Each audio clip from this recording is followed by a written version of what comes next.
ये Panasonic LED का motherboard है जो 32 इंच का एलईडी टीवी है जिसका मॉडल नंबर TH-32JS660DX ये मॉडल नंबर रहेगा।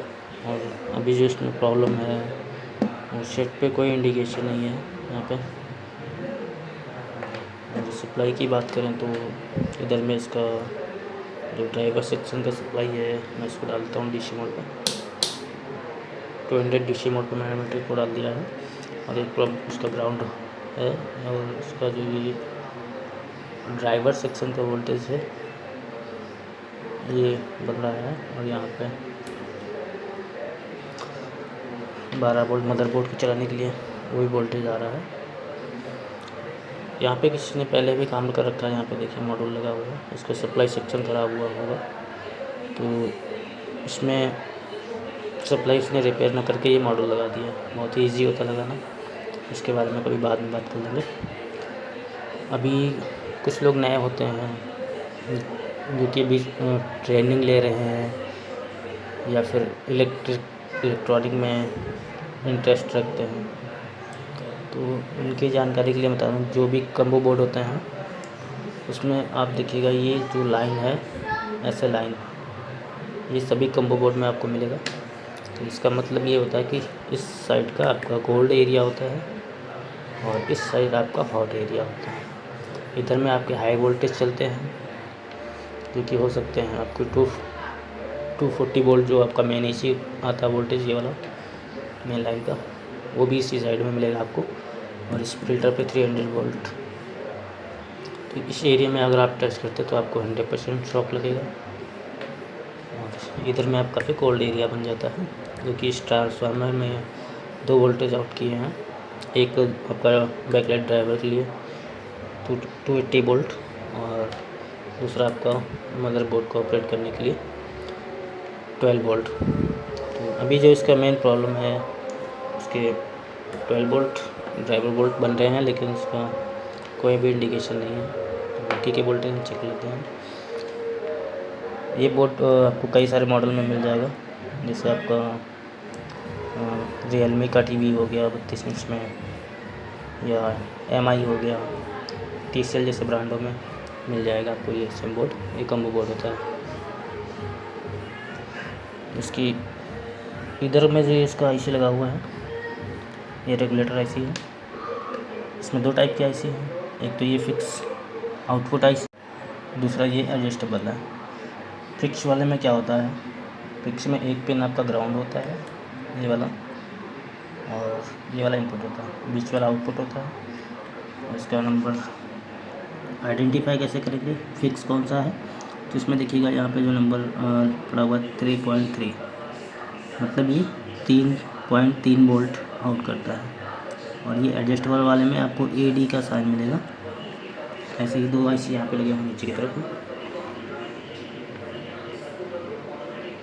इसमें देखिए 1.8 वोल्ट, ये 1.8 वोल्ट आउट करता है। और जो इसका इनपुट वोल्ट होगा ये 3.3 होगा, ये इसका ग्राउंड होगा। ऐसे इसके ऊपर वाला जो आईसी है इसमें भी AD है तो मतलब ये एडजस्टेबल का मतलब ये होता है कि आपको जितना वोल्ट आउट कराना है इस रेगुलेटर से उतना करा सकते हैं एक रजिस्टर को ग्राउंड करके। तो इसका डिटेल वीडियो मैं बाद में दे दूँगा। तो अभी तो मैंने इसका जो प्रॉब्लम देख लेते हैं, कोई इंडिकेशन नहीं है। आज इसको रिपेयर करने वाले हैं। ये एक मैकेनिक है जिन्होंने वापस कर दिया बोर्ड, पता नहीं क्या रीज़न था, उन्होंने रिपेयर करने की कोशिश नहीं की या हो नहीं पाया। तो इसके वोल्टेज की बात करें तो यहाँ पे कोई वोल्ट नहीं आ रहा है। और जस्ट इस साइड से भी बात करें तो इस पर भी कोई वोल्ट नहीं आ रहा है। ये 5 वोल्ट का कॉइल है, इस पर चेक कर लेते हैं।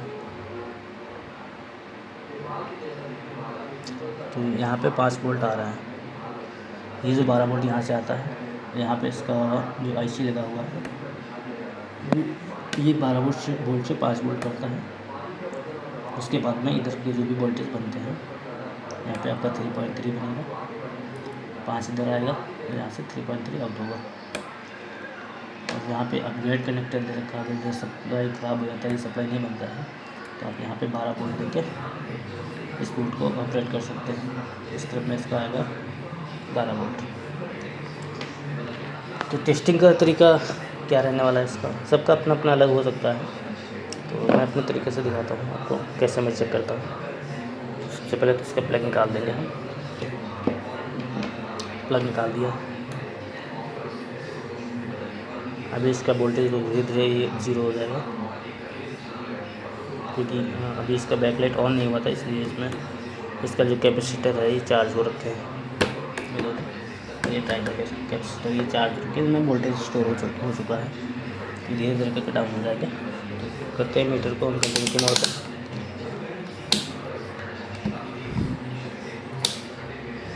इसको बजर मोड पर रखना है मीटर। और उसके बाद आपको ये सारे कॉइल जो होते हैं ये वोल्टेज कॉइल होते हैं, क्योंकि मदरबोर्ड को चलाने के लिए मेन वोल्टेज की ज़रूरत होती है, इन्हीं कॉइलों के थ्रू बनता है। इस सेक्शन पे हम लोग नहीं चेक करेंगे, ये ड्राइवर सेक्शन है।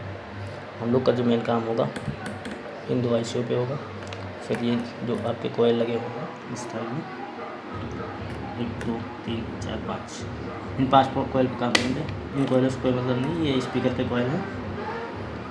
तो अभी हम लोग इसकी शॉर्टिंग चेक करने वाले हैं। पहले ये तो ओके है, क्योंकि इसका 5 वोल्ट बन रहा है, तो उसमें हमें काम करने की ज़रूरत नहीं है। आपसे एक तरीका दिखेगा, हर बोर्ड का एक ही तरीका होता है चेक करने का। तो मुझे पहले यहाँ पे शॉर्टिंग देखनी होगी। अभी यहाँ पे बीप तो आ रहा है, लेकिन इसका 39 ओम्स में आ रहा है, तो मतलब यहाँ पे कोई शॉर्टिंग नहीं है।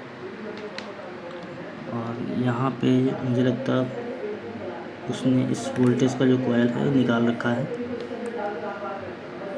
जिस मैकेनिक के पास पहले ये बोर्ड दिया था उसने इसका जो आईसी है वो निकाल दिया है, जो वोल्टेज को बनाता है इस कॉइल थ्रू। और उससे लगा होगा यहाँ पे शॉर्टिंग है, ये ऐसी शॉर्ट करा, लेकिन ये ऐसी शॉर्ट नहीं होता है। फिर दूसरे कॉइल की बात करते हैं, इस वाले की। तो यहाँ पे इस पर शॉर्टिंग है, क्योंकि यहाँ पे इसका 0 ओम आ रहा है, तो मतलब ये 102% शॉर्ट है। यहाँ पे हो सकता है ये आईसी शॉर्ट हो, या इससे जो वोल्टेज बन के इस प्रोसेस आईसी में जा रहा है, या रैम का वोल्टेज हो वो भी ख़राब हो सकता है। तो तीसरे कॉइल की बात करें तो यहाँ पे ये कॉइल ठीक है, इधर में कोई प्रॉब्लम नहीं है। और यहाँ पे इस कॉइल की बात करते हैं, ये भी ठीक है, इसमें भी कोई दिक्कत नहीं। तो हम लोग का मेन काम जो होने वाला है, फर्स्ट में इधर का शॉर्टिंग निकालना है, और उसके बाद इसका आईसी तो उसने निकाल के फेंक दिया होगा।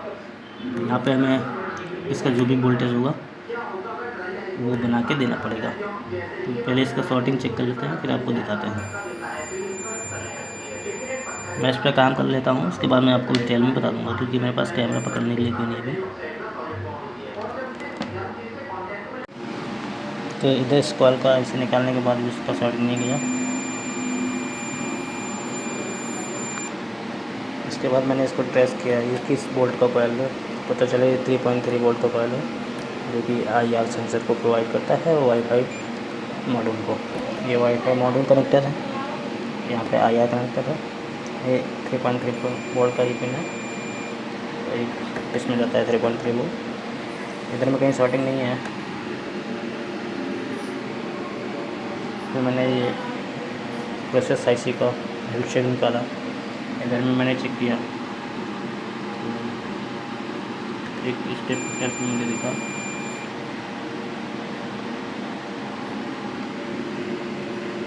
दूसरा यहाँ पे ये दो कैपेसिटर लगे हुए हैं, इसमें है शॉर्टिंग।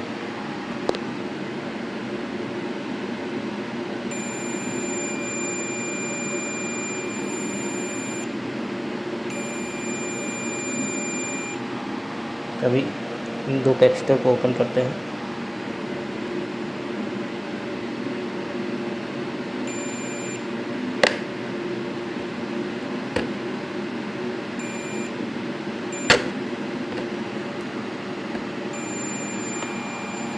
दोनों ओपन करने के बाद ये शॉर्टिंग है। इसके बाद ये प्रोसेसर इसका ख़राब हो चुका है।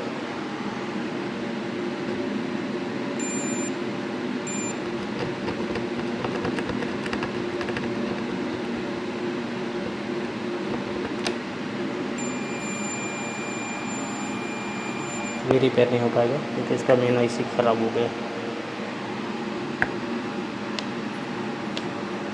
तो इसका प्रोसेसर आईसी शॉर्ट होने की वजह से ये बोर्ड रिपेयर नहीं हो पाएगा और इसकी जगह पे हम लोग डालेंगे नया बोर्ड। ये अवेलेबल है मेरे पास। तो मिलते हैं एक नए वीडियो में ऐसी जानकारी के साथ में।